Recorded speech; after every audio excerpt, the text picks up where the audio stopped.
This is a show about the things we like who is better, Kirk or Christopher Pike, talking about nerd things late at night, telling you factoids that are out of sight. It's a show we like to call Late Night Taco Delivery. Wait, what? That's what we're actually calling it? Alright. Ladies and gentlemen, your attention please. The following program is intended for mature audiences. It contains adult language, adult content, and adult subject matter. In other words, we say fuck a lot. Listener discretion is advised. Gentlemen, welcome to Late Night Taco Delivery. I'm your host, Daniel Gill. And I'm Jonathan Knoll, also your host. And we are continuing our history of special effects from our earlier podcast. But first, how are you doing today? I'm okay. I'm all right. Though I had one of the worst customers I've ever had in my life. Oh Lord, what happened? Well, I work at the evil empire of Wall, as does Jonathan. Yes. I have this strange theory that people that are incredibly intelligent end up in the worst menial jobs because we're just too smart for anything else. Either that, or we're trying to, pay bills and such. Mm-hmm. I mean, I've been told numerous times by people, you're too smart to work at Walmart. And I'm like, yeah, but Walmart hired me. Yeah. They gave me a chance, and I'm doing the best I can. They gave me a call in the middle of a haircut. Hey, there you go.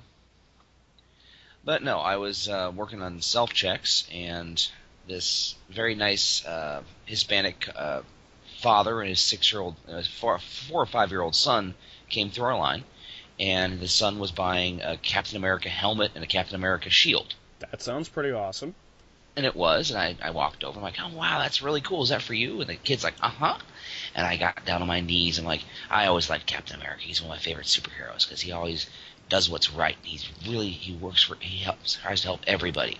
And you be the best Captain America you can be, okay? The kid's like, yay! And I gave a high five, and the father was smiling and everything. And as they're walking away, and this old asshat, racist, whatever he was, comes up and we shouldn't tell him that. I'm like, what? Captain America can't be Hispanic, can't be a spick. Captain America's white. Oh my God. And my brain could not process this for a second. Like, wait, what? Huh? He's like, it's a fucking spick. He's not immigrant. He's American. And I almost exploded. I mean, there's no other way to put it. I'm just like, in my head, I'm just like, you stupid motherfucking racist. How Jesus. dare you? First off, Captain America now is black. Yeah. He is, and Captain America represents everything America should be, not what it is. Absolutely. And you are everything that is wrong in this country right now. Hey. But I put on my best smarmy smile, and I just went, you have a wonderful day, sir. Oh, yeah. And he kind of stalked off. Just one of those, you so want to stink palm this guy. Oh, God, yes. I sort of stuffed my hand right between my hams and just I would have smeared it on his face. Ugh. I would have been right there next to you. But beyond that, everything was cool. We managed to survive the Black Friday weekend. Oh, God. Yeah. I almost passed out a couple days later, so, that was fun. Yeah. Well, what happened? It was just too much stress, or? Yeah, basically, I was dealing with exhaustion from that night because I was working until midnight. Mm-hmm. And then I wasn't hydrating correctly. Mm. So a couple days later, I'm biking, and I get off my bike, and I feel lightheaded. So I lock up the bike, and I try to get into the building, but at first I just can't make it, so here I am, clinging to the corner of the Mart of Wall, and my vision is going purple, so I... Oh, jeez. Yeah. So I start, edging my way into the building, and I sit on the first thing that at the first thing that I can see, which is the greeter station. Mm-hmm. And Eric starts joking with me because I wear this kind of biplane getup when I'm biking. Mm-hmm. And, he starts joking with me, kind of good-natured and all that. But then I start to say I can't breathe, so he goes and gets Willie. And from there, you know that, like, static you get on old TVs? Yeah. Yeah, I started seeing that, but Oh, jeez. in the shape of the Eye of Sauron. The sky was the color of a television turned to a dead channel. In the shape of the Eye of Sauron. Yes. No, it's a quote from the opening of Neuromancer. Oh, yeah. A friend has been trying to get me to read that for a while. It's worth it. It's definitely worth it. I reread it like earlier this year. But yeah, I almost passed out right then and there. Oh man, that sucks. No, the worst thing that happened to me was I had to work till 10 o'clock on Thursday. Had to be back in at 5:30 the next morning. And I tried to lay down at midnight so I could get some sleep, and my insomnia hit. I suffer from severe insomnia. Most of my friends do. Yeah, it sucks. And so I finally drifted. I tossed and turned for a few hours. I think I finally drifted off around 3:30 or so, and managed to sleep through both my alarms. So I had to be at work at 5:30. I woke up at 5:20. Right. Oh, God. Oh, yeah. So I'm literally throwing my clothes on as the adrenaline is replacing the coffee in my brain. Whip open the door, and I've been watching my roommate's dog because he and his girlfriend went to visit her family for Thanksgiving. Right. And there is my roommate's dog sitting outside my door with her legs crossed and a pleading look on her face. Oh. And I'm like, puppy. I'm sorry. Oh. And I just ran past her. And to her credit, though, she was able to hold it till her other roommate got up and took care of her a couple hours later. But still, I felt so bad. Yeah, I would too. Ugh. And I'm not even much of a dog person, so. Mm-hmm. Yeah, she's a very exuberant puppy. I call her Kiko the Wonder Husky. Fair enough. She was the one where I went to open the door with her once. She went out the front door, and I swear to God, she saw a squirrel and just took off. Sheesh. Nearly yanked my arm out of its socket. The dog went vertical. I hit the ground. The squirrel's looking at us like, the hell? And then I swear to God, that squirrel flicked me off. The dog's just like, come on, let me get the dog. Let me get the squirrel. Let me get the squirrel. And the squirrel's like, yeah, whatever. And just kind of sauntered up a tree. I'm like, I hate both of you right now. I can get that. So what is it that you are geeking out about this week? Well, let's see. I'm still working on that series I was talking about, Otherland by Tad Williams. Right. And I think we both have to agree what we saw this week needs no introduction. Yes. The teaser for Star Wars. The Force Awakens. Oh, man, I am so stoked. No, I'm like, I just gotta wait a year for this? But no, I'm watching it, and I'm like, the guy pops up. The guy from Attack the Block shows up in the stormtrooper uniform, sweating and runs away. I'm like, oh, that's kind of cool. And then that weird. I'm still not sure about the R2D2 unit with the ball. You know what? I'm willing to let it go because there are entire articles just dedicated to that droid. Yeah. I mean, just like, what's going on here? And then the girl who flies on the speeder bike, I'm like, that's cool. Yeah, and it's a new speeder bike design too, which I'm excited about. Mm-hmm. And then they got the crosshatch, the weird lightsaber. But I'm like, oh, okay, I can do that. And then the John Williams music hits, and the Millennium Falcon shows up and does that spin. I swear to God, I got goosebumps in places I haven't felt in years. And there's also the shot of the X-Wings on the water, and that's just gorgeous. Mm-hmm. I'm really... My ex-roommate Jason, who I've talked to about before, the computer animator out in California. Yeah, I think so, yeah. Yeah, he's cautiously optimistic, but I'm like, I'm ready to do it. I know I was hurt by the last three prequels, how bad they were, but this is just, it looks so gorgeous. I'm excited to see a new Star Wars film. I mean, really. Mm-hmm. No, did I ever tell you about what happened when Phantom Menace was first announced? No, you never have told me this one. Well, I went into when they started talking about they're going to release the trailers, I went into complete media lockdown. Okay. I didn't want to know anything about this movie. I wanted to go in as fresh as possible. Okay. I would leave theaters if they showed the trailer. I would Sheesh. leave the room if they showed a commercial. I didn't read any of the articles. I didn't see any of the behind-the-scenes stuff. I mean, it wasn't even until like a day before the movie was released I even found that Anakin Skywalker was a slave. Yeah. I mean, I obviously knew what Darth Maul looked like because you literally could not, escape that. Yeah. I mean, his face was plastered. I'm like, oh, okay. Well, yeah, he was the big marketing thing. Yeah, so I'm like, okay, all right. So I go in. So we got tickets to go see it up at a big theater up in Toledo. Radio stations are doing spots. They're doing giveaways. People are in costume. They got stormtroopers. They got like the 101st Stormtrooper divisions out there. The 501st, you mean? Oh yeah, 501st. Sorry. What did I say? The 101st? Yes, you did. Ah, sorry. The 501st is out there. People are dressed as Twi'leks and Jedi Knights and Darth Vaders and Boba Fett's, and it's amazing. And the place is just packed to the gills. Mm-hmm. We were in our seats. We're just like woo, and then the lights come down, and they showed it without any trailers. Seriously? Yes. So the first thing we see is Star Wars come up on the stage and the screen with the music swelling, and the place just erupted. It was like, wah! And then we watched the movie. Yeah. And we watched the movie, and then at the end, we're just like,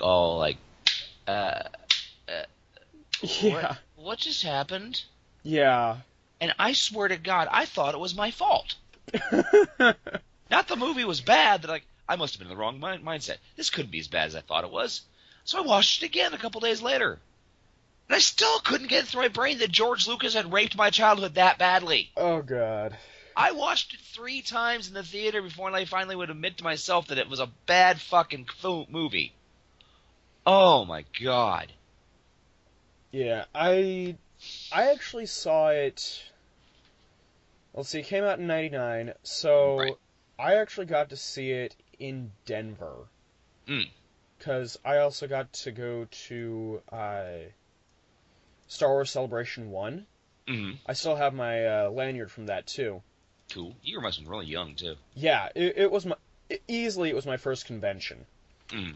I also ended up going to Celebration 4 later on, but that's many years later, and that was after Episode 3 had come out. Mm. Anyway, so I saw it, and really the only things I can remember about it are while I was in line, I got a little like goodie bag, Mm-hmm. and it had a Chewbacca Pez dispenser. I've You did it better than I do. been working on it since I was 6. Ah. Anyway, so I got a Chewbacca Pez dispenser, and I was so excited because, holy crap, it's Chewbacca's Pez dispenser, dude. And, when we finally got it home, it ended up breaking, so I don't have that anymore. Sad face. Yeah, R.I.P. Chewbacca Pez dispenser. We hardly knew you. Anyway, the other thing that I really remember was the big lightsaber fight at the end of that. Yeah, that's pretty much what everyone remembers. That and the pod race. Yeah, I remember seeing it in the theaters and just going, oh my god, oh my god, oh my god, oh my god. But I'm also a little Mormon kid, and I'm going, oh my gosh, oh my gosh, oh my gosh, oh my gosh, oh my gosh.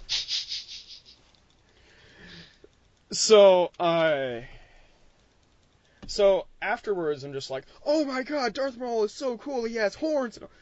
And I remember there were like 2 or 3 people who had also seen it in the theater with us.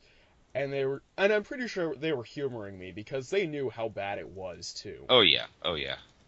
And they're just like, yeah, Darth Maul was really cool, and I'm just like, yeah, because I'm teeny tiny at the time. Oh yeah, you're a pint-sized Jonathan at this time. Yes. So for the longest time, Episode 1, and it still is the nearest and dearest of the prequels to me. Right. It's about who you were when you first saw it, in my opinion. Yeah. So, yeah, it has its faults, but honestly, if I'm gonna pick the weakest link in the franchise, Mm-hmm. I'm gonna say Episode 2. Okay. Okay.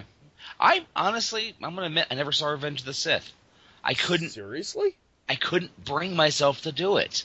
I know I have to do it. I know I have to watch it at some point to finish the series, but everyone's like, it's the best of the prequels. I'm like, yeah, that's like saying it's the best Mexican wine. It still is going to suck. It's the best version of herpes. Exactly. And I'm just like, ugh. But I'm sure I'll sit down and watch it one of these days. No, my experience with the first Star Wars movie I ever saw was I saw the original Star Wars in the theaters back in '77 because I mean I was about probably your age at the time. Right. But my parents like to tell this story that it was sometime I think it wasn't it released in summer? Yeah, 77. Okay, it was released in '77, and my family's parents, my mom and dad's parents, lived in Florida. Hmm. They had done there for 30 years and retired down there, as many people are wont to do. Right. And they would take my sister and I down to Florida, and at least one night they would leave us with the grandparents, and then they'd go to have dinner at a really nice restaurant and go see a movie. Mm-hmm. They'd finally get a chance to go, see have a date night. Right. And they went to some really nice seafood restaurant because that's one thing Florida does is really good to seafood. I'll take your word for it. I've never been. One of these days, sir. And then they went and saw this little science fiction movie no one really ever heard of called Star Wars in an almost empty theater. Right.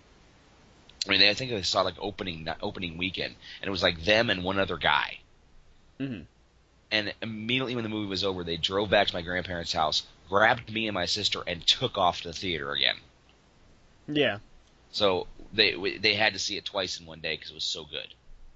Well, yeah. It's still good to this day. I have it. Oh, it's in amazing. many different formats. Yeah. It's like George Lucas. What happened to you? It's like you accidentally just directed yourself into a film, and it was good. And then you're like, you know what? I'm going to let other people do it. I'm like, yes, that's what you should do to George Lucas. Yeah, and that's part of why the prequels are just so bad. Mm-hmm. Because Lucas is too involved. Mm-hmm. I mean, really, if you look at Star Wars, the original Star Wars, it's not as strong as it could be anymore. Right. I mean, there are flub ups in the film. There are,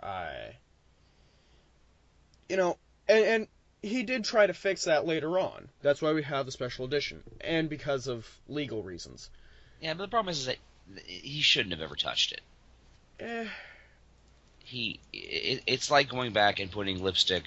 You changed the shade of lipstick on Scarlett O'Hara in Gone with the Wind. It needs to be its own film. Well, yeah, but I think that Lucas did something that a lot of artists really wish they could do, which is go back and do it again. Yeah, but at the same time, there is a point where art is no longer yours. Yeah. It is released to the masses and becomes such a part of the national identity that you really can't go back and do that without angering everybody. His opinion was it was his film; he could do what he wants. But at the same time, it hurts so many people. Well, you do know why why I mentioned legal reasons, right? Not a clue, actually. Okay, this is actually a fun fact. Not long after Return of the Jedi, he and his wife divorced. Oh. So, in order to see another red cent on those movies that he made, he either had to get the rights from his wife because they were signed over to her. For the movies? Because I know he got all the money from the merchandising. Yeah, he got all the money for the merchandising, but after the movies stopped being made and all of the series stopped, he wasn't seeing any more money coming in. Right. So it was either get all the rights from his wife or re-release them with new copyrighted material and release it under the special edition moniker. Huh. Okay. So that's why legal reasons are a thing. Okay, I never really heard that before. Yep. Okay. That's interesting. What was I going to say? I completely forgot. Never mind. Well, on this end of the spectrum, I have something that I've been geeking out about for the last week, Okay. and it is a website game called Kingdom of Loathing. Yes, you had mentioned this. It's hilarious, and for those who don't know about it, it's imagine Dungeons and Dragons mixed with Monkey Island, and soup it up for the modern day, and have it entirely done with stick figures. That's Kingdom of Loathing, and it is hilarious. Nice. So I recommend it to I may have to try basically it anybody. out. Okay. Excellent. All right. Okay. So we were in 1978. Superman. Because you will believe a man can fly. And it was actually pretty cool. I was actually reading an interesting article. Just a quick aside. Mhm. They were filming Pink Floyd's The Wall during near the time period they made Superman. And at one point, Bob Geldof, who played Pink in the film, had to float in a pool. Mhm. They discovered something about Bob Geldof. Oh, what's this? Bob Geldof cannot float. Ouch. And he can't swim. Ew. So they put him in the pool, and he kind of went, and they went, oh dear, and we can't kill our main character. So they happened to have Christopher Reeve's clear plastic cast that they used when they were filming him flying, Mm-hmm. and they put him in that. The problem is Bob Geldof does not have Christopher Reeve's physique. That would be a problem. So they put him in, and he sort of floated off the top and then fell over. So they had to essentially do a body cast for him, and it was essentially it was the same situation when they did with Christopher Reeve, so they had to do a close body cast. But still, I'm just imagining poor Bob Geldof just float, flop. That is sad. Yeah. Okay. Now we're gonna go. Let's take a look at where. I'm looking at the other movies that came after Superman in 1979 to 1980. Mm-hmm. So Alien, Black Hole, Muppet Movie, Star Trek: The Motion Picture. Right, and they were stunning films. Don't get me wrong. Right. But they didn't really create any milestones. So we're gonna go ahead and skip those. All right.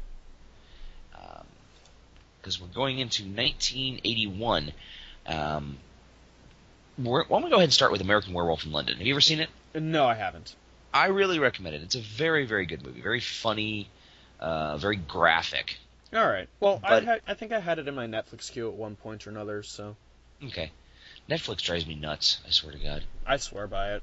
I swear at it. 9 times out of 10, I'm like, I want to go see a movie. Let's see if Netflix has it. And they don't.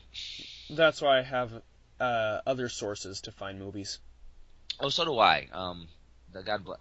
God bless Video Spectrum was one of the greatest video stores of all time. We used to have it here in BG. R.I.P. Video Spectrum. R.I.P. Video Spectrum, because no matter the weird-ass movie you wanted to see, they had it. Now, it may be on a 20-year-old VHS copy, but they had it. And I still have some of the VHSs from over there, too. Mm-hmm. Anyway, so American Werewolf in London was one of the first ones to really show a graphics transformation of a man into a werewolf. Yep. You And believe a werewolf will sprout hair out of his ass. yeah, I was looking at the pictures and just thinking that. Mm-hmm. And Rick Baker actually won the Academy Award for this movie. Fair enough, fair The enough. amazing Rick Baker. Then we got, let's see. And you get to Raiders of the Lost Ark. Now, Raiders of the Lost Ark was one of my favorite movies. Right. And as close, in my opinion, to a perfect film. But the special effects were nothing really groundbreaking. Yeah, it's just they do a lengthy match shot similar to the final scene in Citizen Kane, which, having seen, I can totally see the similarity too. Yeah, or the cloud gathering scene at the end, right before they open the Ark, is very much taken from Close Encounters of the Third Kind. Okay, I have a funny story about that. Okay. Okay, so my mom is a professor, right? Right. one night, I was in a choir concert, and she's sitting there because she takes grading with her to make sure it gets done and all that. And I'm up on stage, and she's grading this paper, and it is horrendous. Like, so bad, she just has to stop. Wait, you're on stage, you said? Yeah, I'm on stage. She's in Okay. the audience. Okay. And so, finally, when I get done and the concert's over and all of that, Okay, you were playing music. I get it now. I was in the choir, yeah. Okay, okay. I missed that part. I apologize. It's alright. I So, we have a short drive, and my mom says, well, while you were on stage, I found this horrendous paper. Let me read a little bit of it to you. And it has been nicknamed the Women Had No Say-So paper. Okay. Because this was a History of America class, I think. And the students had to pick a problem for America. Pretty simple assignment, right? Right. And so we sit there and laugh uncontrollably at this paper that goes on and on about how women had no say-so and how women were forced into the hand of marriage and just all sorts of things. And at the end, we're all so thoroughly we are punch drunk from this paper. I'll have to read some of it to you sometime. Okay, I'm just like, what made it so funny? What has to do with Raiders of the Lost Ark? Anyway, so right after that, I think to myself, I know what was in the Ark. So I pull out the DVD, I put it in, I call in the family and say, I think I know where your student found that paper. And hit the button, and it does the, it's beautiful! Dun dun dun dun dun dun dun dun. And so, from there, don't look, Marion! And from then on, the Women Had No Say-So and Indiana Jones are forever linked for me. Nice. So that's my story. Okay. Yeah, wow. Yeah. All right. It's one of those endurance test papers. Like, I've listened to that thing read many times, but it's like showing Manos to a new friend for the first time. In case seeing if they're worthy to be your friends. Yeah. If they can survive Manos, they can survive anything. Exactly. We tried to read the Women Had No Say-So paper to a friend of mine once, and by the end of the first page, he was already trying to stuff his fist into his mouth. This sounds like Eye of Argon quality bad. Have you ever read that? No, I haven't. Okay, Eye of Argon is a legendary piece of fiction from the early 70s. It was published in some like a mimeographed sci-fi fanzine. Okay. And it is epically bad. Hold on, I gotta call it up. At least a little bit of it. Alright. Of Argon. When I first started, for years at sci-fi conventions, late at night, with the help of a little bit of beer, people would sit around in circles reading this thing until they cracked up and had to pass it to the next person. Yeah, I can imagine that. Okay, here we go. The weather-beaten trail wound ahead into the dark racked climbs of the barren land which dominates large portions of the Norgillian Empire. Okay, whoa. Whoa. Whoa. Oh, man, that is some funk. Small rodents scampered about, occupying themselves in the daily accomplishments of their dismal lives. It goes on and on and on. And the main character's name is Grigner. Grgnr, Grigner the Barbarian. Oh, Christ. And one of my favorite things I've ever seen in my life was there used to be an MST3K news group Okay. called AltFan MST3K, and Oh, people yeah, would people would take horrible fan fiction and misty it, yeah. and someone mistied Grigner, the Eye of Argon. Oh, criminy. Yeah, you need to read the Eye of Argon and you need to read the Misty version, and it is funny as shit. Clearly I must. Oh yes, Alright, after Raiders, we have Blade Runner. Blade Runner, which is the funny thing is it wasn't really a big hit when it first came out, Yeah, it's definitely a cult classic. but it's such a visually stunning movie. Oh, yeah. Quick aside about that film, it's considered one of the first cyberpunk films, obviously. Right. Which was before even cyberpunk existed, because the term didn't even exist until William Gibson? Yeah, Yeah, William something Gibson like wrote Neuromancer. Mm-hmm. And he almost stopped writing the novel because of this movie. Right. Because everything he saw was what he saw in the movie was what he was trying to get down on paper. Right. And he was so frustrated that someone else got it to him first. I can imagine. But yes, there's lots and lots of different theories about Blade Runner, whether Deckard was a replicant or not. But we're not going to go into those right now. Yeah, that's for another episode. Yeah. I also really like the movie because of its subtle homages to Metropolis. Yes, yes. Some of the best work ever done by Sid Mead and Mobius. Yes. Mobius. Mobius. It was funny for a long time. Every movie Mobius was involved in just kind of tanked. That's really sad.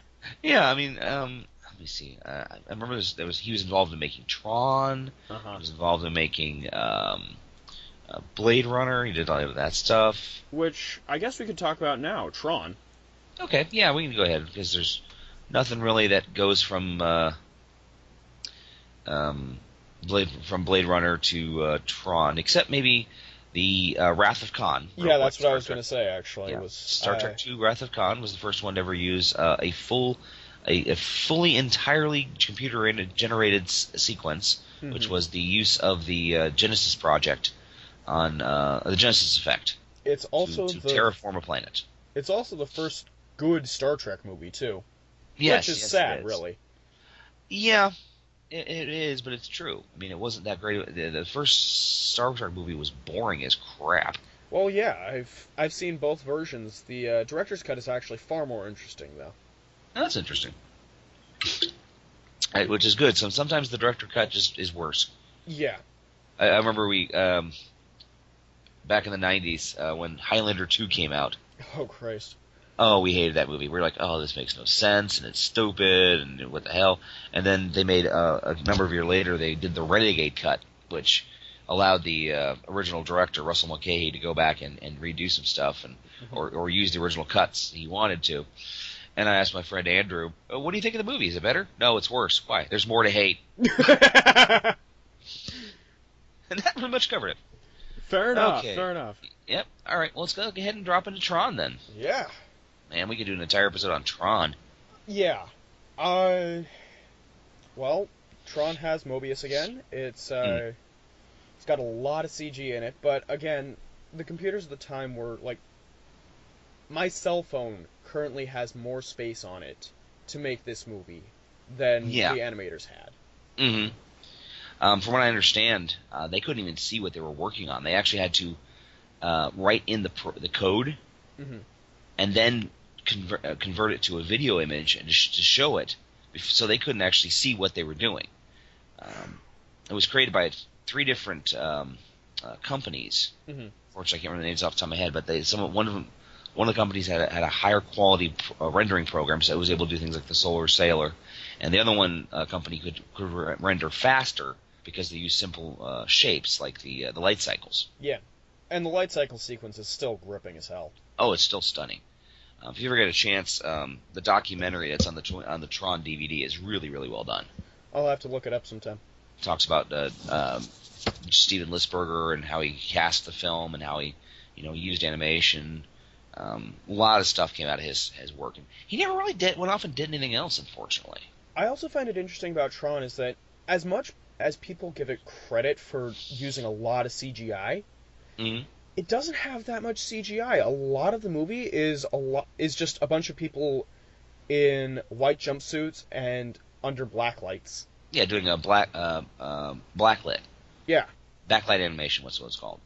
But there were so many different opticals that were effects that were used in those shots. Mm-hmm. You could literally have 13 cells all piled up on each other because they had to go in and hand color all of these cells. Yeah. This movie was shot in black and white, and I remember the documentary was talking about if they had kept up on the same schedule that they were doing, working 80-hour weeks in America, in the United States, it would have taken them 5 years to finish the film. Sheesh. So actually, what they did is they ended up outsourcing it to a Hong Kong company. That makes a lot of sense. And the problem was when they were sending them back, they weren't letting the cells dry. Oh, that's a problem. So they were all sticking together. Oh, Christ. So they had to get the company to actually let them dry first before they packed them. I mean, the fact that this movie ever actually managed to get made was pretty amazing. Right. But it does star the immortal Bruce Boxleitner. Mm-hmm. And the immortal Jeff Bridges. Yeah. And the immortal... crap, what's his name? He was like all these crappy 80s movies, like American Ninja. Was David Warner in it? Yeah, David Warner, actually. Originally, Peter O'Toole was going to be playing the part of Sark. Right. But he couldn't wrap his head around it was going to be... Basically, everything was going to be drawn in. But yeah, David Warner did a very, very good job. And there's also a cameo by Pac-Man. Right. I mean, that's one of those funny things that shows up every once in a while. Mm-hmm. Apparently, Steven Lisberger also had a lot of the top-of-the-line video games at the time on set, so people could get into character. Mm. And I do remember there was a Tron Deadly Discs video game at my local laundromat, and I used to go in there and play that. Fair enough, man. And Bowling Green never had what I considered a real video arcade in the early 80s. Mm-hmm. It wasn't until late 80s when our very, very pitiful mall opened up that we had a real video arcade. And it was there for like 5 or 6 years, but most of the time I had to go to department stores or Pizza Hut or something to get my video game fix. Fair enough, man. Mm-hmm. From there... Well, actually, I just want to say one more thing. Okay. Tron was actually denied a chance to be nominated for the Academy Award in 1982. I didn't know this. Yeah, because the industry felt it cheated by using computer animation. Huh. Oh, how times have changed. Oh, yeah. All right. So from there, we have 1983, and this is a movie I know is very dear to you. Yes, it's a movie called Rock and Rule. Yes. It's a Canadian film by a company named Nirvana. Yes. And it was the first time that computer animation and cell animation were combined. That was very, very small amount. It was actually a very, very small part of the film. And unfortunately, the movie did not do very well, which is very surprising. The early 80s were a really great time for experimental animation. Yeah. You had heavy metal. You had American pop. You had rock and roll. You had... Well, I can tell you why most of these films did not do as well. Well, they were cartoons. Yeah, they were. Well, and they're adult-oriented cartoons. Right. Now, in this day and age, that's no big thing. We have Family Guy on Fox every day. Right. But back in the day... Well, even to this day, you can't really get away with animated boobs on the screen. Well, yeah. But no, Rock and Roll was really cool. It had a soundtrack by Debbie Harry and Earth, Wind and Fire and Cheap Trick and Iggy Pop and Lou Reed, and it was about this aging rocker who had been losing his popularity, so he decided to bring an end to the world. And it was the 80s, man. Things were different. Fair enough, man. Fair enough. But it's just a really fun, really well animated movie, and I know the only way you've ever experienced it was a review by Diamanda Hargan. Is that her name? Diamanda Hagen. Diamanda Hagen. Sorry. Hagen, like Haagen-Dazs. Yeah, she scares me. She's awesome, and a lot of her reviews are of things that are really, really messed up. But again, they're very entertaining. Yeah, But no, that movie was very Rock and Roll for a long time was extremely hard to get a hold of. Again, I can understand why. Basically, and for a while the only way to get it was to send $40 to Nelvana, and they would they would tape you a copy on VHS. Nelvana also ended up making a lot of the animated series that I grew up on, like Franklin and Little Bear. And they were also responsible for me in the 1980s for Droids and Ewoks. Yes. And they also did they did a lot of weird things. I think one of the weirdest ones I ever saw was I never got into production manager, but it was a proposal to do a cartoon version of Doctor Who. Huh. It was going to have a new doctor, and his spunky teenage sidekick who was a journalist. And they had, there is some production art available or some conceptual art available online. And the Doctor looks pretty cool. He's got a really awesome coat. I think you might want to take a look at it. Though he does, as one of my friends pointed out, he looks a lot like Egon Spengler in a trench coat. I can dig it. I dig it. Okay. So, yeah, let's go ahead, and I think the next one we really should talk about is The Adventures of Andre and Wally B. Yes. John Lasseter. John Lasseter, who is known better now as the head of Pixar and the story guru for Disney, for Disney Animation. It was really one of the first short animated cartoons that showed the potential of what computer animation can do. I mean, it used motion blur and squash and stretch, and even to this day, you watch it, it still holds up. And again, as I was saying once or twice before, Pixar was originally a Lucasfilm property. Yes, they were. And and then they were spun off, bought by Apple by Steve Jobs, who was no longer with Apple at the time. Right. And then later on, when Pixar was spun off again, and Steve Jobs made quite a tidy profit off it. Right. And then Disney scooped it up, and they're just like, Here, you're okay. Here, make a movie. And they make Toy Story. Yes. And I love Toy Story. Oh, Toy Story is still one of my favorite movies. Me too. Well, it's funny if you ever it's weird sometimes looking at the pre-production of a movie or what they're brainstorming the ideas, because apparently when I've read about the original Toy Story, Woody was an asshole. Yeah, he's really messed up. Mm-hmm.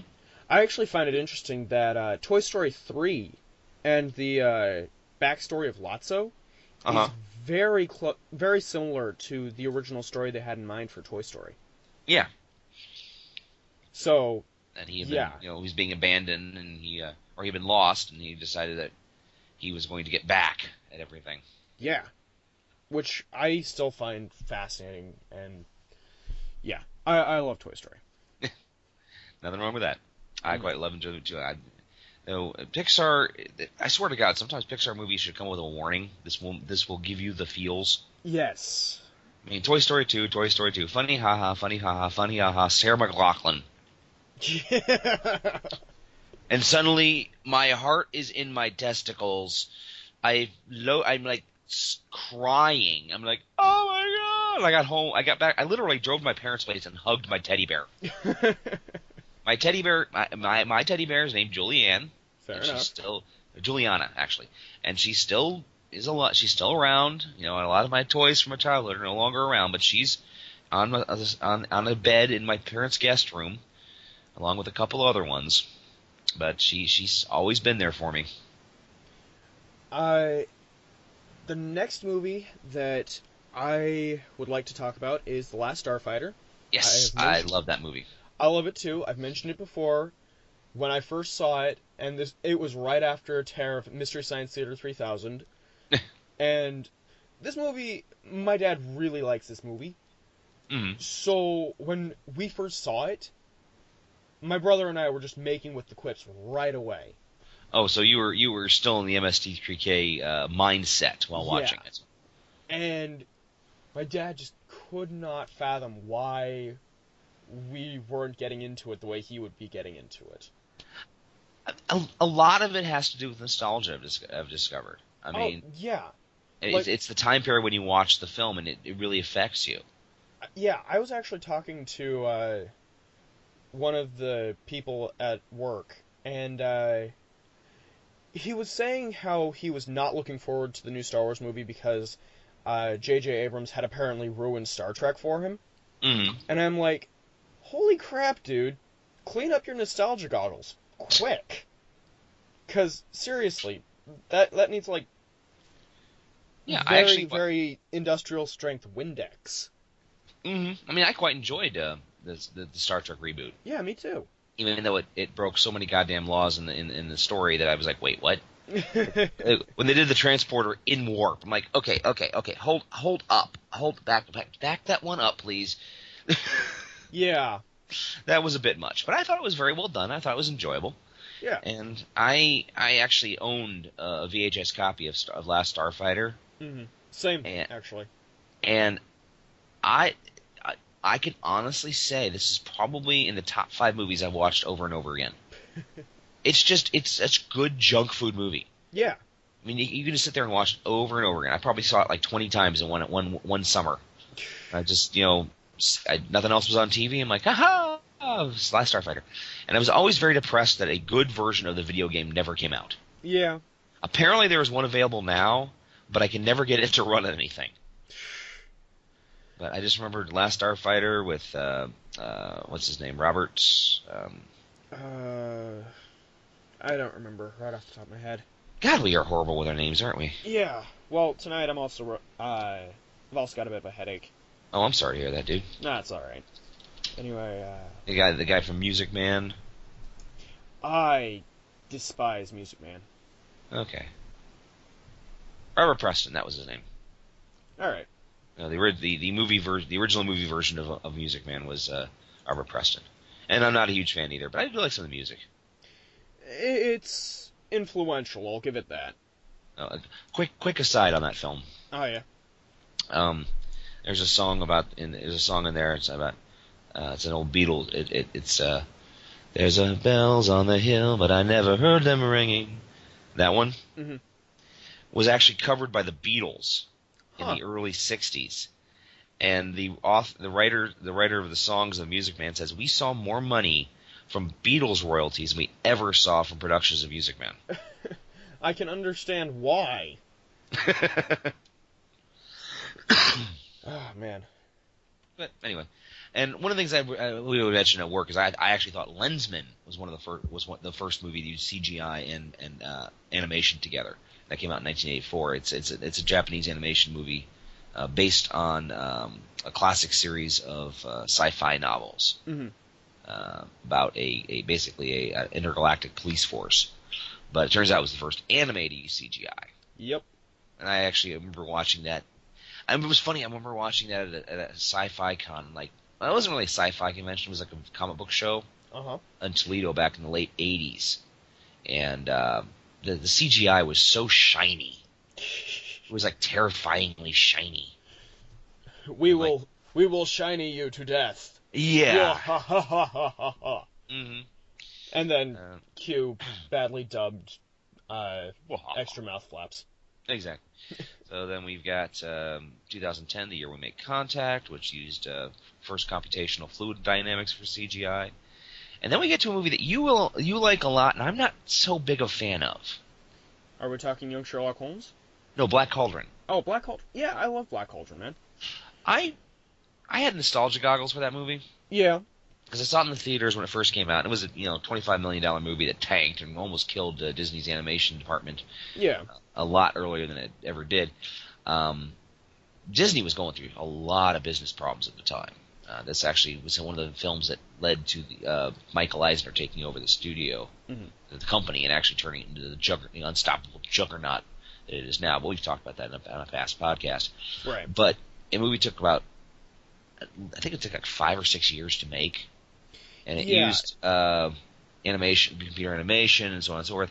And in my opinion, it's a very long and boring movie. It's not very well plotted. I appreciate it more. It's gorgeous to look at. I appreciate it more for the fact that it was connected to a book series that I really liked when I was a kid. Yeah, same here. I mean, I liked the Chronicles of Prydain. Yeah. But the problem is that it had so little to do with the Chronicles of Prydain. Yeah, I'll admit. yeah, it was just like, eh. Oh well. Anyway, so let's go ahead and jump to Young Sherlock Holmes, which I actually enjoyed a lot. I still haven't seen it. It's on my Oh, DVD. you need to see it. It's in my DVD collection, Hmm. so that I'll watch sometime pretty soon. It was a fun movie. It had a really good atmosphere. It really looked like 1860s or 1850s England. Hmm. Though there were some moments when you're sitting there going, really? But this was a very significant movie for special effects and animation because it was the first time a CG computer animated character was created. Yes, the Stained Glass Knight. Yes, and even to this day, it still looks amazing. Mm. It is one of the most effective sequences I've ever seen. Also has some really, really good stop motion and a really creepy scene where someone's chicken dinner comes to life and pecks him to death. That's fucked up, man. That's Oh yeah, really fucked up. it's a very strange movie. I mean, it's a teenage Sherlock Holmes versus an Egyptian cult. I don't even know how You know else what? to say it. It couldn't be any worse than that version of Sherlock Holmes that I saw that had Gareth David Garrett guy who played Yanto on Yeah, Torchwood I know you're talking about the with Sherlock Holmes with dinosaurs and yeah, it was bad. It was bad. Yep. I need to take a short break, so Okay. if you wouldn't mind, Well, I can pause it. We can pause it for a moment if you'd like. well, actually, what I was thinking was that maybe you could just tell a story from your nerd background, My or nerd any of your childhood, huh? background. Yeah. Okay. Oh man, so many of them. Well, I'll go ahead and you go ahead and I'll figure something out. All right. I'll be back in a moment. Okay. Hi, folks. Let's see. There's the time I met Warwick Davis. He was pretty cool. I was at the Star Wars weekends down in Florida, and I had to catch him because I had to tell him one thing. I got a friend of mine, a buddy of mine who loves bad movies. The more atrocious the film, the better. And Warwick Davis was in a movie where he played a plate-flinging assassin named Plates. It's really one of the worst movies ever made, and it is absolutely funny. As the Wikipedia display is, the movie's called Skin Deep, and it is absolutely one of the worst movies ever made. I mean, there's no other way to put it. Apparently, Warwick Davis did it as a favor to a friend, but I run up to Warwick Davis. He's getting ready to go off stage, and he's an old hand at getting off sci-fi conventions. He doesn't stop for anything. His little legs are pumping. I'm like, Mr. Davis. Like, he just kind of nods, man. I just had to ask you I had to tell you one thing. My friend loved you in Skinned Deep. Warwick just stops, looks at me, and goes, "Is your friend in a mental institution?" And I had to give some props for that. That was rather amusing. Another one was years ago at MarCon down in Columbus. It was an official Babylon 5 soundtrack. It was an official Babylon 5 convention. And it was one of the most surreal evenings of my life because somehow I ended up getting drunk with Bruce Boxleitner, Tom Savini, and the cast of Babylon 5. And at one point, the guy who played the Doctor on Babylon 5 jumped up on the bar. Now, this is used to be a group called the Barship Casual, and they were a Star Trek inspired group that would go around conventions and throw parties, and they were awesome. They were actually sponsored by Yukon Jack, so we actually had a bar to ourselves in the convention hotel, and lots of half naked women and men dressed in various outfits from sci-fi.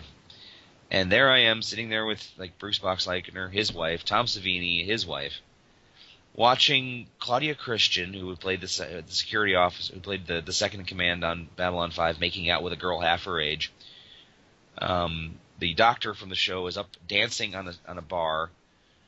the guy who played Garibaldi is stuffing ones into the doctor's jockstrap, and poor Bruce Boxleitner sitting there with a horrified look on his face, going, "I have to work with these people." Hi, I'm back. I was wondering how long how long we were going with that. Yeah, It was a wonderfully surreal evening. I can imagine. Mm-hmm. You can hear my Warwick Davis story when you play this back. All right, great. Okay. So on to the next film. Next film, Flight of the Navigator is actually one of those great '80s kids movies. Mm-hmm. I put it up there with The Goonies and Return to Oz. You know, all right. I'll have to take your word for that because I haven't seen it. Oh, I really do highly recommend it. I mean, there's a lot of... The 80s were such a... Like I said, I think it's in the last one, it was such a halcyon age for great kids' films. Oh, yeah. I mean, back then, they weren't afraid to scare the shit out of you. Yeah, that was actually something I mentioned on somebody's Facebook post after they were saying, man, the Dark Crystal is really dark. Or was it Labyrinth? I don't know. Either one, yeah. I mean, but they were great, scary movies. Mm-hmm. And I love oh my god, I love Dark Crystal. Oh, yeah, me too. How much I felt about it. I actually have that ranked number 5 in my top 50 favorite movies. Wow. Yeah, it's up there. It's definitely in my top 5, too. Yeah. I mean, I was such a huge fan of Jim Henson growing up. I mean, I watched The Muppet Show, and I watched Dark Crystal, and I watched Labyrinth, and I watched the Jim Henson Hour, and I never actually got a chance to really watch Fraggle Rock, because that was on HBO here in the States. Yeah. But every once in a while I get lucky, and it was shown on CBC, mm-hmm. which we're close enough to Canada, we can sometimes get that on our local cable channel. And I really enjoyed it, and I just remember, it's one of those moments in my life that I remember everything that happened. I was coming home from school in 1989, and I opened up our screen door, and our local newspaper, Sentinel Tribune, was slid between the screen door and the regular door, and there was a picture of Jim Henson on the cover. I'm like, oh, there's an article about Jim Henson. I leaned over, picked it up, flipped the thing over, and it says Jim Henson dead at 53. Oh my god. So I felt like I was gut punched. Yeah. I actually had family members calling me that night, like my aunt and my sister and other people, making sure I was okay, because they knew how much he meant to me. Yeah. And I'm not. I cried. I mean, I'm not ashamed to admit it. And last year for Christmas, my parents bought me the first official Jim Henson biography, which was released last year. Mm-hmm. And I read it all the way through. And I was actually at work reading it, and I was coming up to the end of his life, and I actually had to close the book and go back to work, because I knew that if I kept reading, you'd be a bawling mess. And yes. Yeah. So I waited till I got home, and I laid in my bed and I read it, and I was a bawling mess. I mean, there's no other way to put it. Yeah. That was a few years before I was born, so Yeah. Yeah. Although such a great, amazing dude. Yeah. And I went through this huge Jim Henson phase in my teenage years. So I appreciate Jim Henson on a whole different level than I did 5 years ago. He was just a genius. I mean, there's no way to put it. But It's anyway. just too bad that we skipped over the Muppet movie. Anyway. The Muppet movie didn't really break any ground. It was a great film. It did have some really cool stuff, like the Kermit riding a bicycle. Yeah, it's known most for its animatronics. Mm-hmm. But yeah, moving on to other films, Luxo Jr. comes to mind. Okay, I was actually thinking about Great Mouse Detective. All right, go ahead. Because that was another Disney movie, fantastic, right. another Sherlock Holmes inspired. But it was also the first to really to really, in my opinion, effectively blend 2D and 3D animation. Yeah. The scene in Big Ben at the end is phenomenal. That's another movie that I haven't seen. I know, something is missing from my childhood, and clearly it's The Great Mouse Detective. But I still haven't seen it. And there are some movies in the 80s I still haven't seen, and then people are like, what's wrong with you? I mean, I've never seen Planes, Trains, and Automobiles. Neither have I. People are always like, oh my god. And We'll go ahead and completely skip over that stunning film of greatness, Howard the Duck. Although, did you see Guardians of the Galaxy? Yes, You and I saw the saw end? the end. Yeah. Yes, Yeah. I that terrified me. I was like, oh my god, that's exactly how we look in real life. Yeah, I hope they never make that movie. Yeah, me either. But no, they do. Then again, they own the rights to. Marvel owns the rights to Howard, and Marvel is owned by Disney. So It's possible. eek. Hey, you know what? I think that Howard the Duck could have an interesting animated life.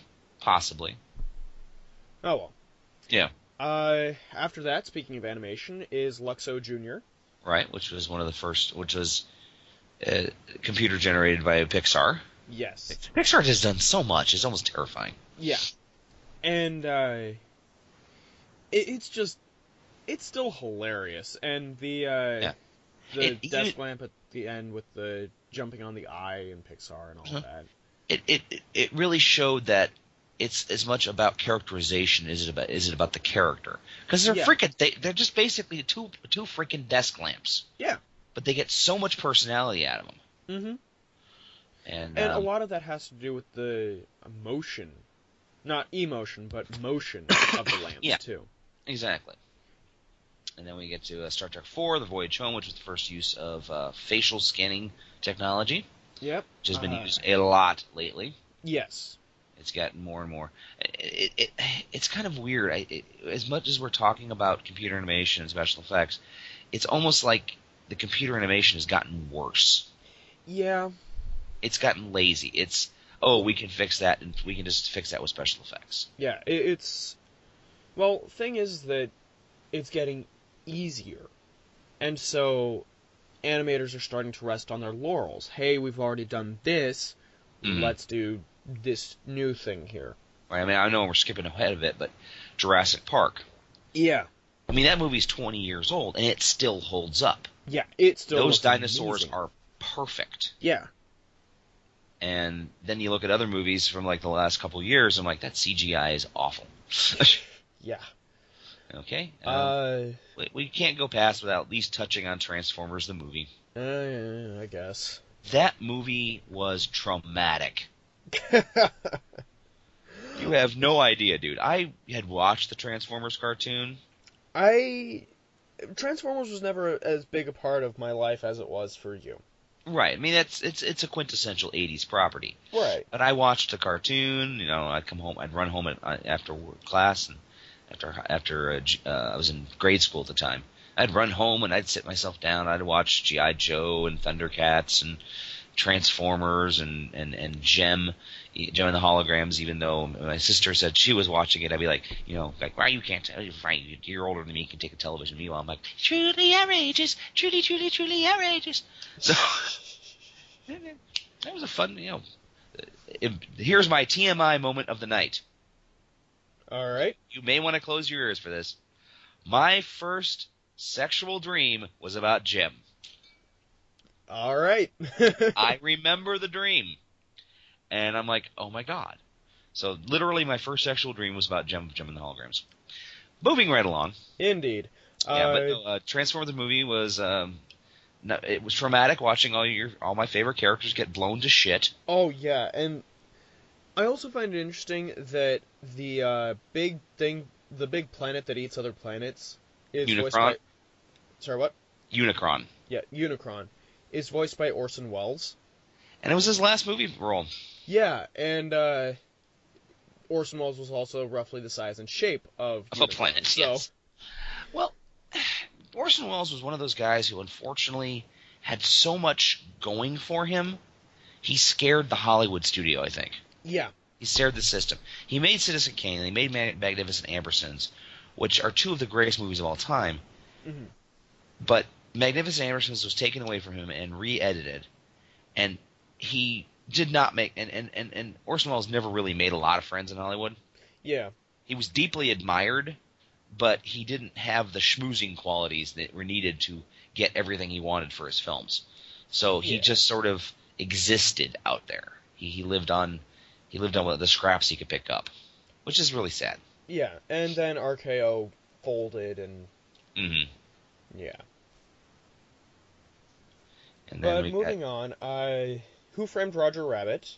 Who Framed Comes Roger Rabbit, in 1988. 88. Yep. One of the greatest animated movies of all time. Yep. It was also really cool because Disney was able to negotiate with Warner Brothers and Terry Toons and Yeah, they really pulled out all the stops for this movie. yeah, so it's really sad they were never able to make another sequel of it. Yeah. That's one of the reasons I'm actually kind of interested in seeing if they can pull off the movie version of Ready Player One. Yeah. Because there's so many different properties that are mentioned or used in the book, it would be almost like a new version of Who Framed Roger Rabbit. Yeah. Now, I do want to jump back real quick and mention Akira. Okay, go ahead. Have you seen Akira? No, it's one of the first. It's one of those big anime films that I really need to see Mm-hmm. because I know you've mentioned this to me before, but I really like anime a lot more than you do. Right. So for me to have not seen it is kind of a coup. It is a travesty, my friend. A travesty. A travesty. But no, Akira really was a game changer in anime. Yeah. I mean, it was one of the biggest budget films. It used it uses CGI and seamless animation and hundreds of thousands of animation cells. And this is during a time period that during the 80s, I grew up with like Robotech and Battle of the Planets and other anime that was like, kind of cheesy looking and really badly voiced. And then Akira hit like an atomic bomb, no pun intended.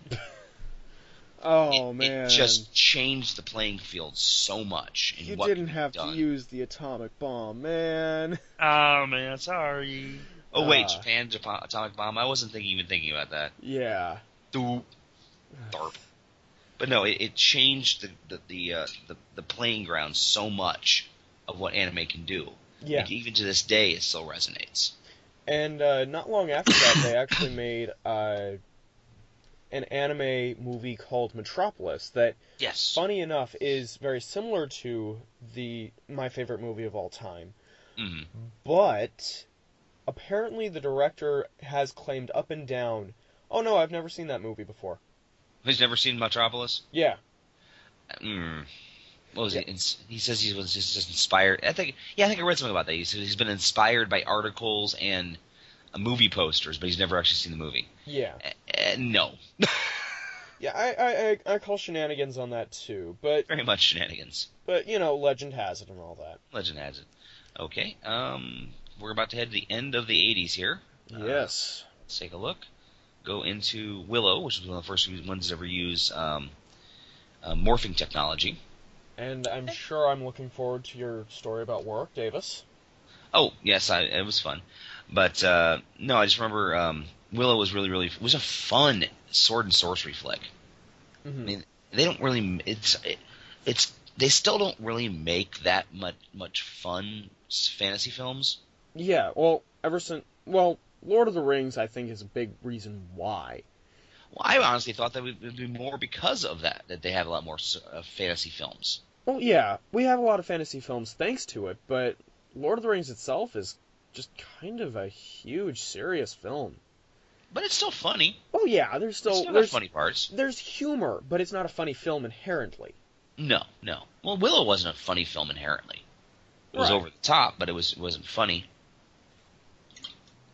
A good movie should have a good balance of serious and comedy. Absolutely. That's and why sometimes they don't. So for one reason I really didn't like Tron Legacy that much. Mm-hmm. It wasn't funny in any way, shape, or form.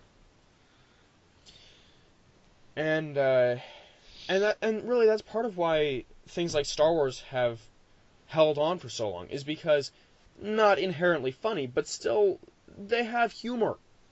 Mm-hmm. So it's just so rare to, modern day movies just don't seem to figure that out. Yeah, so that's why I'm really happy with the new Star Trek reboot and all of that, because and why I'm excited to see J.J. Abrams take over the chair on Star Wars. I mean, J.J. Abrams is a very good director. He is a very quality director. Did you ever see 8mm? Sorry, run that one by me again? Did you ever see 8mm? 8mm? No. I think it was the name of the film. You mean Super 8? Super 8, thank you. Yes, I have seen Super 8 8. millimeter. That was that horrible Nicolas Cage movie. I'm sorry. Oh my god. Yeah, That was awful. I don't watch many Nicolas Cage movies. No, well, that was Jerry Bruckheimer trying to prove he can do dark and gritty, and it's one of the worst damn movies I've ever seen in my life. Oh man. It is awful. But Anyway, but yes, yeah, Super 8 was really fun. It was a Yeah. really good film. It was silly, it was fun, it was scary. I called it. I mean, it was produced by Steven Spielberg, but it was literally a love letter to Steven Spielberg in the 1970s. Yeah. It It reminded me. so much of the Goonies, honestly. It reminded me of the Goonies. It reminded me of Close Encounters of the Third Kind. Yeah. It just had a lot of things going for it. Yeah. Anyway, The Abyss. The Abyss, which I have seen. Have you seen the original version or the extended, the uncut version? I think I've seen both. Okay, because the uncut version was never. I actually had to wait a number of years before I saw that, because the first one was. For the movie that was released in the theaters just seemed unfinished. Yeah. This was when James Cameron started to stretch himself a little bit as a director, Mm-hmm. and was really pushing himself and his actors. Unfortunately, apparently, The Abyss is considered the worst movie shoot of all time. Ouch.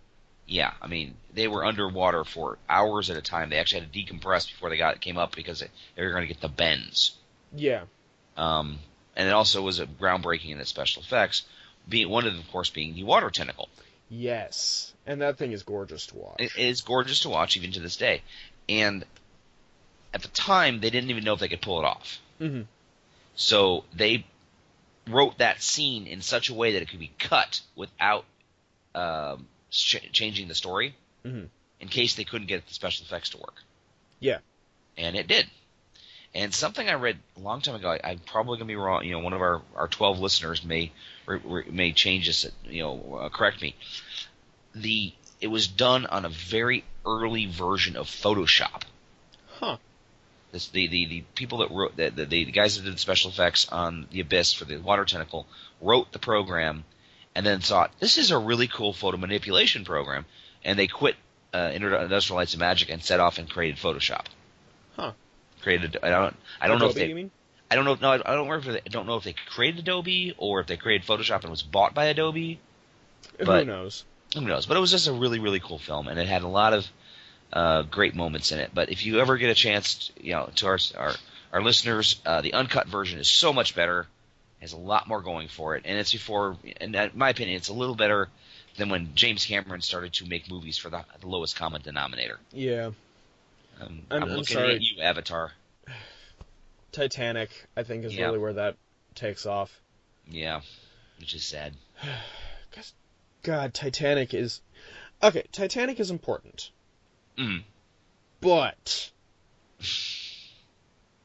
That's one of those movies where you have to get up like 3 times just to make sure that you're still breathing. Mm. Because it kind of makes you stop thinking for a while. Yeah. And it was just like, the character, it was a very, very basic story. And it was pretty, don't get me wrong, but I'm like, That's kind of the only thing that it has going for it. Mm. That and the boob scene. The boob scene, yes. Draw me like one of your French girls. Yes. So, yeah, Titanic. Yep, so now I think we are about to head out of the 80s. Yep. We managed to fill an entire episode on that. Indeed. Alright. So, I guess we'll have... Thou shalt not? Sure, we'll have to do a part 3, I guess. Yeah, this is taking a while. Though we could pretty much start skipping over a lot of films, because now we're getting into the CG era. Yeah. And it really doesn't do much. I mean, it doesn't really change things that much. Alright.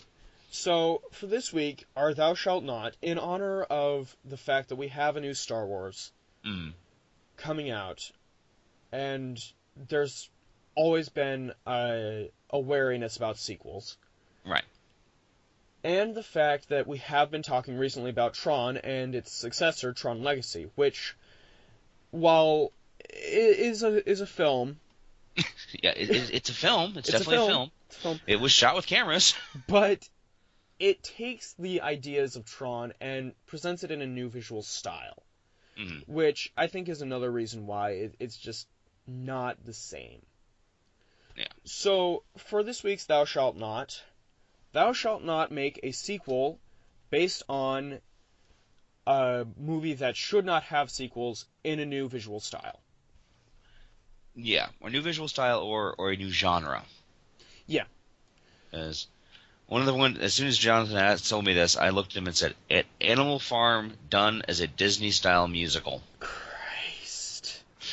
Yeah, fairy tale indeed, George Orwell. Thanks so much. Well, actually, the funny thing is that's based on something my sister told me. Oh, no. My sister's an English teacher. Uh-huh. And someone actually wrote a paper saying Animal Farm would have been so much better if it was a Disney-style musical. Oh, no. She read this to me, and I was into. You're talking about the the women had no say so. Women had no say so paper. This is my sister's the Animal Farm musical paper. Oh Christ! I was in tears reading this. It was so damn funny. All right. Honestly, The Last Starfighter. Mm. I like the movie. It's not as strong as it could be, but I don't think it needs a sequel. No. It's open for one, but it doesn't need it. It's like they've been talking about doing a Goonies sequel with the original cast and kids, all that. The original cast and their kids, and I'm torn because it does sound like it's got potential. Yeah, but at the same time, yeah. This one I actually had suggested at me later on tonight. Oh? Yeah, Blade Runner. Yeah, that does not need a sequel. I know one's been written, but it does not need a sequel. Yeah, it really doesn't. It's so much of a think piece. I hate to say it, Toy Story 4 should be Thou Shalt Not. Oh, God. Yeah, Toy Story 3 was just fine. Leave it alone. Yeah, you had your story arc. You had Andy's a child, you have an adult, he's passed the toys on. Let it die. Let it go. It's not... I'm actually looking forward to the sequel to The Incredibles because The Incredibles is a comic book. Yeah. It can be done. Yeah, it can be done. But, Thou Shalt Not do a sequel to Prince of Egypt. Oh man, why would you do that? I don't know, because the Bible's got so many great stories. No. No.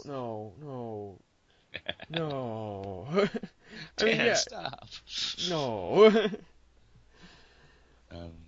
Thou shalt not do a gritty reboot of Citizen Kane. Can that movie be any more gritty already?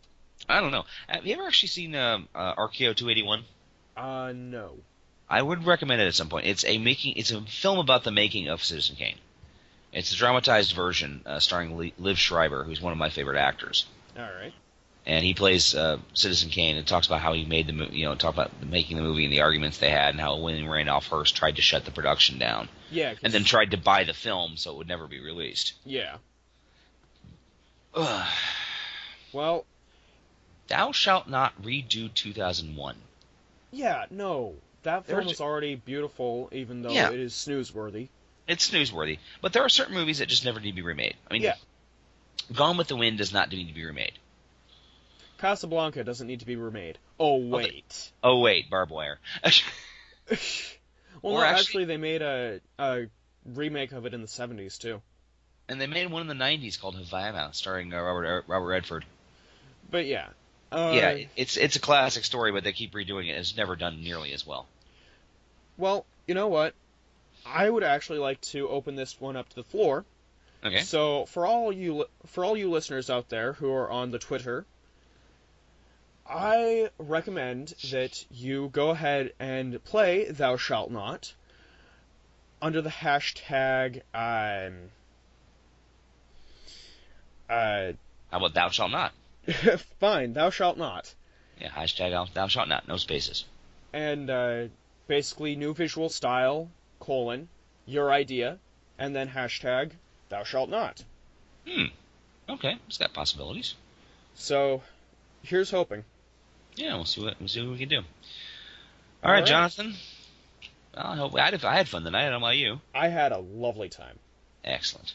We had a lovely time at our tea and crumpets. Now, I think we should take a break from special effects. Okay. For our next episode and talk about Christmas, because, believe it or not, we are hurtling toward December. We are in December right now, actually. Yeah, I guess it's you're 12:40 on December 1st. Indeed it is. Yeah, we actually we talked our way into a new month. But yes, we should talk about Christmas specials, the good, the bad, and the oh dear God, why. Yes. So, from all of us here at both Radioactive Walrus Productions and, Dan's house, Hello. I'm Jonathan Knoll, And I'm Daniel Gill. and stay tuned, folks. Stay tuned. Or as Kevin Smith says, have a week. Cool. Late Night Taco Delivery is performed by Daniel Gill and Jonathan Knoll and was created by Daniel Gill. Opening by Jonathan Knoll. If you have suggestions for future shows, themes for Thou Shalt Not, or just want to say hi, drop us a line from wherever you heard us. We'd love to hear from you. Recorded in association with Radioactive Walrus Productions.